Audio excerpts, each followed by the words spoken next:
Atenea. Ignacio Manuel Altamirano. Publicado con la editorial Libros con Atenea.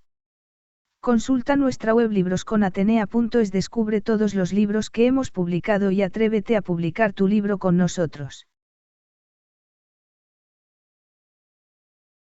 Capítulo primero.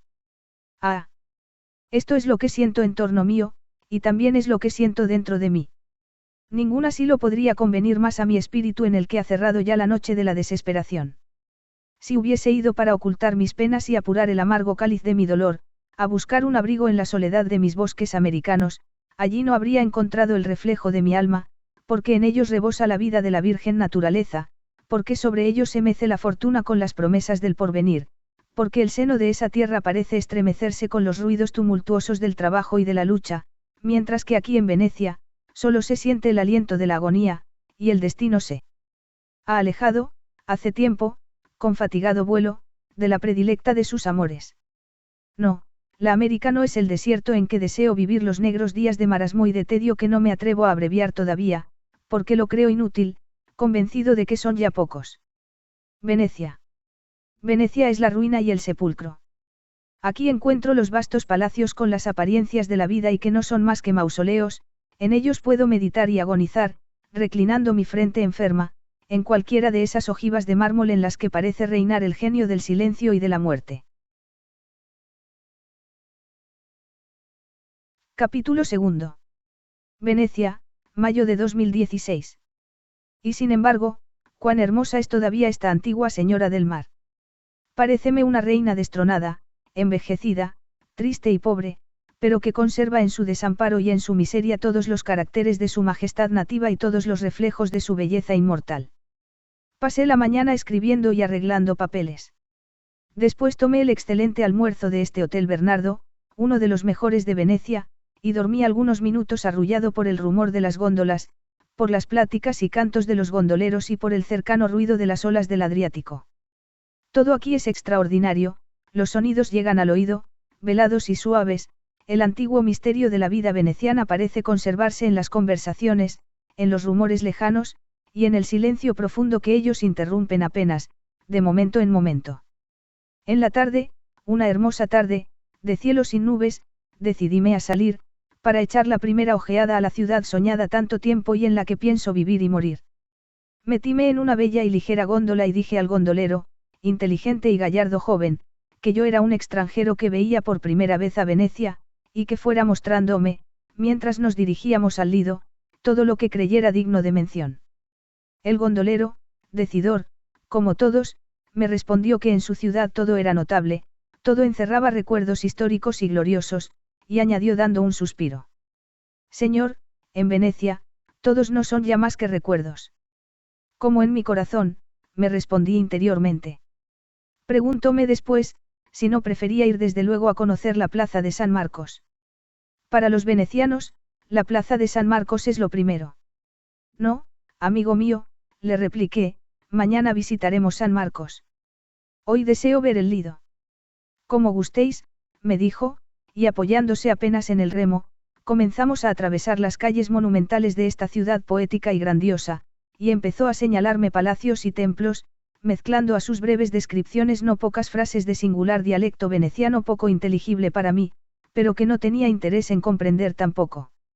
Me había sumergido en una reflexión melancólica y profunda. Veía y no miraba, oía sin comprender, y no escuchaba más que la voz quejosa de mi alma atormentada por implacables recuerdos. Oh, si ella estuviera aquí. Pero ella no vivía ya, y yo cruzaba, solitario y meditabundo, aquellas calles iluminadas por el sol de la tarde, pero en que las sombras de los palacios comenzaban a enlutar las aguas de las lagunas. Pensaba en ella, como siempre, sentía mi soledad, mi hastío, y mi espíritu se enlutaba también. Pronto llegamos al Lido.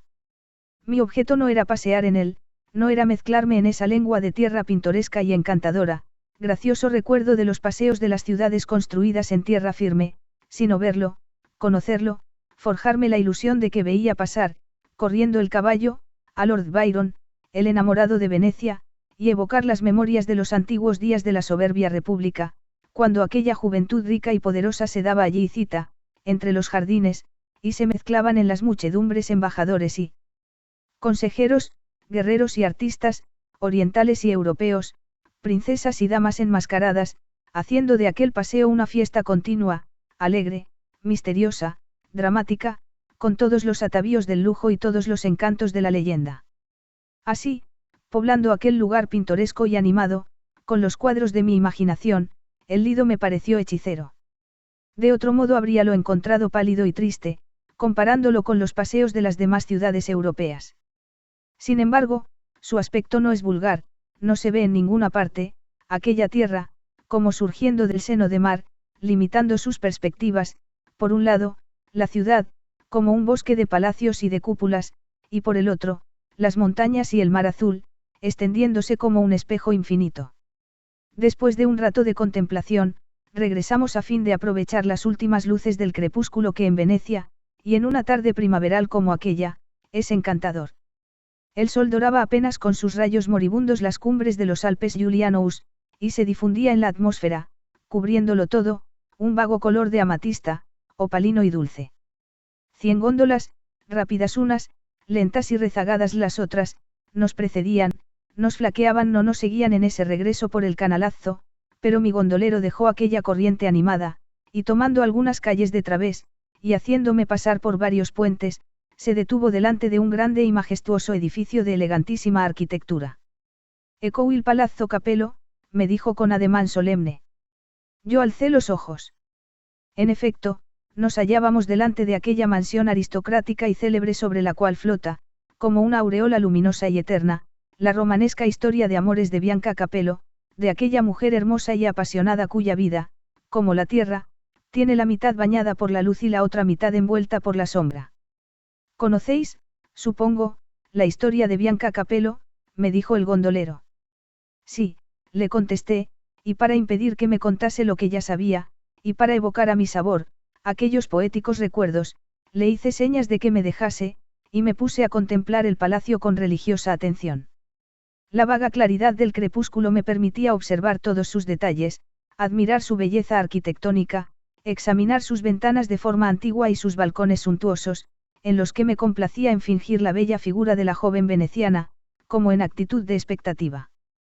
De repente, y al pasar mis ojos de una a otra de aquellas grandes ventanas adornadas de magníficos relieves, descubrí una encantadora forma de mujer.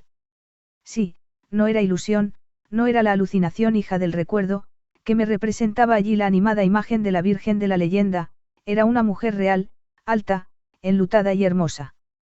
Que reclinaba su lánguida cabeza en su mano de marfil, y que sumergida en melancólica contemplación fijaba sus miradas en las aguas oscuras del canal. Entonces, todavía sin soltar un extremo de la leyenda de Bianca, mi espíritu, aleteando volvió a la vida real. Aquella aparición era ciertamente una bella mujer, triste, joven, tal vez desgraciada como yo, que la contemplaba curioso, desde el fondo de mi góndola, sin darme cuenta de por qué súbitamente mi corazón latía con violencia. ¿Quién era, pues? A las últimas ráfagas del crepúsculo que iba cediendo su dominio a la noche, podía examinarla. Como las antiguas venecianas, medio orientales, era blanca y pálida, y sus cabellos joyantes y abundosos eran negros. El cuello, hoy inclinado, era altivo, y el talle esbelto y majestuoso. Pero ¿por qué guardaba esa actitud obstinada de inmovilidad y de tristeza? ¿Por qué no la distraían en su meditación ni las bromas de los gondoleros que atravesaban el canal lanzándose pullas en su dialecto agudo y pintoresco, ni el grito cercano de la muchedumbre agolpándose en los puentes, ni las dulces armonías de la música que salía en ondas de las ventanas vecinas, juntamente con las ráfagas de luz artificial que comenzaba a encenderse? La noche cerraba, y la joven no se movía de su puesto. ¿Acaso era una amante que esperaba una cita? ¿Acaso una extranjera, ausente? ¿Acaso una esposa que se aburría? Preguntar algo a mi gondolero, era fácil. Considerándome enteramente absorto en una meditación histórica, el muchacho me había vuelto la espalda y se apoyaba en su remo, tarareando una eterna canción, una especie de Berceuse del gondolero veneciano, tan conocida de los viajeros. Pero no quise cometer una impertinencia, porque después de todo, ¿qué podía saber aquel gondolero? Callé, pues, y esperé un instante. La inmovilidad de nuestra góndola y el canto del joven, más perceptible a medida que cesaba el ruido de los paseantes, acabaron seguramente por llamar la atención de la hermosa meditabunda, que alzó la cabeza y fijó los ojos en la góndola. Entonces pude verla en toda la esbeltez de su talla. Era alta y erguida, su cuello sustentaba con altivez una cabeza llena de juventud. Pero ay, las sombras envolvían ya el palacio y no pude distinguir sus facciones. La imaginación me las representaba bellas y cómo no serlo. Aquel talle, aquel cuello, aquella mano, aquellos cabellos anunciaban la belleza y la inteligencia del semblante. Yo me lo forjé encantador, y aún vislumbré en él una sonrisa tímida y triste. La humedad de la noche obligó a entrarse a la joven, y el Palacio Capello se quedó mudo para mí. Lo que me pasaba era raro. La curiosidad produce a veces los fenómenos mismos del amor. Di orden al gondolero de regresar al hotel, y un momento después entraba yo en mi cuarto. No quise bajar a la mesa y no tuve apetito. Sentía una emoción extraña, inquietante e indecible. ¿Qué me pasaba? Me había creído lleno de dolor, de un dolor inmenso, infinito, que no dejaba lugar a otra especie de afecto, ni aun a la viva curiosidad del viajero. Nacían dentro de mi alma algunas inquietudes, algunos síntomas de pasión, algunos afanes pasajeros, pero como los frutos de un árbol sin savia, que caen luego al nacer, como los relámpagos que pasan en una noche oscura, caían y pasaban, dejándome siempre el desmayo eterno, la noche interminable. Sería ahora, esta sensación extraña como aquellos afanes, y como aquellas inquietudes. Yo estaba temiendo que no. Ese violento palpitar del corazón que había experimentado, un momento hacía, al contemplar a aquella mujer, aquella sombra apenas entrevista entre las vagas claridades del crepúsculo, aquella atracción irresistible que había ejercido sobre mí, tan pronto como pude fijarme en ella, esta zozobra que ahora sentía, el goce intensamente voluptuoso y amargo que parecía saborear mi corazón despedazado y doliente, ¿no era acaso más que las corrientes galvánicas que conmovían un cadáver? Pero de todos modos era la primera vez, después de mucho tiempo, que me sentía así, era la primera vez que una figura de mujer persistía algunas horas en mi recuerdo, y que de verla me quedaba en el corazón este dejo, en que se mezclan a la par el absintio y la miel, produciéndome la embriaguez o el desvanecimiento. Pero sobre todo, ha envuelto mi espíritu después una nube sofocante y oscura, una especie de desengaño punzante y abrumador que me obliga a filosofar sobre los grandes afectos del alma. Pues que lo que yo creía definitivo no sería acaso más que un estado transitorio del espíritu, algo como la enfermedad que postra hasta la agonía y que sin embargo no acaba por extinguir la fuerza de la vida. No es cierto que se ama solo una vez. Pero esta pregunta es extemporánea y prematura. Pues que amo ya de nuevo. Un estremecimiento debido quizá al estado irritable de mi organización nerviosa, a la influencia mágica de un recuerdo poético, a la fascinación inconsciente, puede ya calificarse como un sentimiento nuevo. Sombras pasajeras, formas del cerebro que se disipa a la luz de la realidad. Ilusiones del vacío. No, todo esto es un sueño. Con el sol de mañana vendrán otra vez el hastío, el desencanto eterno, el tedio de la existencia, y la imagen crepuscular que se me apareció ayer, se disipará como se disipan los fantasmas que se complace la imaginación en forjar con las formas de la niebla. Esperemos a mañana. Capítulo 3. Venecia, mayo de 2017. Heme aquí desfallecido y casi espantado. La obsesión de la imagen de anoche se ha hecho cada vez más obstinada e intensa. Dormí mal, me despertaba a ratos, como presa de una inquietud febril. Atribuía esto a mi irritabilidad nerviosa. ¿Acaso también sea cierto que Venecia, a pesar de su ponderada salubridad en la que creen algunos viajeros, sea realmente tan malsana, como lo son todas las marismas? ¿Por qué las lagunas del Adriático habían de ser la excepción? Hay viajeros que han sido atacados aquí de fiebres palúdicas, y la verdad es que la humedad nocturna aquí ocasiona frecuentes enfermedades, especialmente a los que no están aclimatados. Tal vez mi inquietud, mi insomnio, no serían más que los síntomas de esas fiebres paroxismales que suelen anunciarse así en las costas de mi América. Pero, entonces, ¿por qué al despertar, en vez de pensar en este peligro, he pensando en la joven alta y enlutada del Palacio Capello?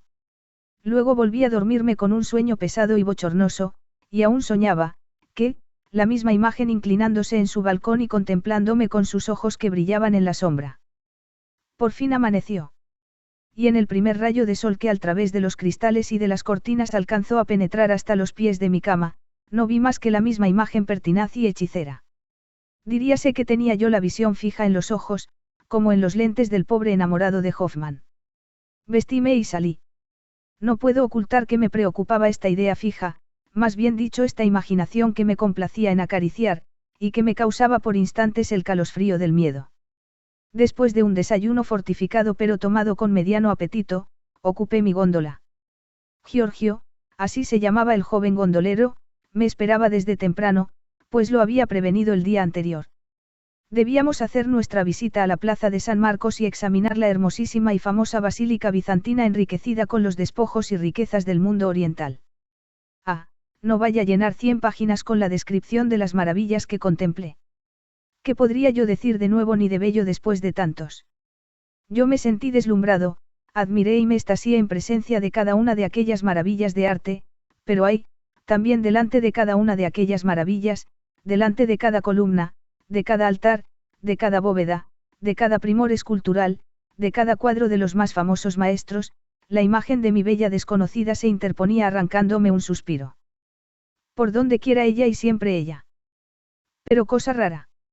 Aún no había podido ver claramente su rostro y este tomaba una forma vaga e indeterminada que mi imaginación no lograba precisar, no contentándome con darle la hermosura ni la expresión de las Madounas del Tiziano y de Pablo, el veronés. Era otra cosa, y esa otra cosa yo la sentía así, lejanamente, confusamente, como algo que se quiere distinguir en medio del delirio o entre los vagos recuerdos de la niñez. Salí luego y recorrí la plaza de San Marcos, iluminada por un bello sol de primavera, me mezclé entre la muchedumbre y traté de aturdirme y de libertarme de una especie de opresión que iba apoderándose de mí. Presa de esta sensación extraña visité el Palacio Ducal, contemplé la escalera de los gigantes, la escalera de oro y la sala del Gran Consejo, llena de cuadros maravillosos de Tintoretto, del Veronés, de Palma, de Zaccari, de Contarini y del Tiziano, cuadros que he visto deprisa, reservándome para otra ocasión admirarlos por largo tiempo. Estaba yo como impulsado por un deseo de locomoción irresistible, y a causa de él, salí del Palacio Ducal y fui al famoso Café Florian a tomar un refresco. Allí encontré una multitud de venecianos, de extranjeros y de hermosas damas, tomando ya una limonada, ya la bebida de anís tan predilecta de las venecianas. Si ella hubiera estado allí, de seguro que no la habría reconocido. Imposible. Lo que yo tenía fija en mi imaginación era la imagen de una mujer joven, envuelta en la sombra crepuscular, y reclinada en los marmóreos balcones de un antiguo palacio. Todo lo demás no era nada para mí.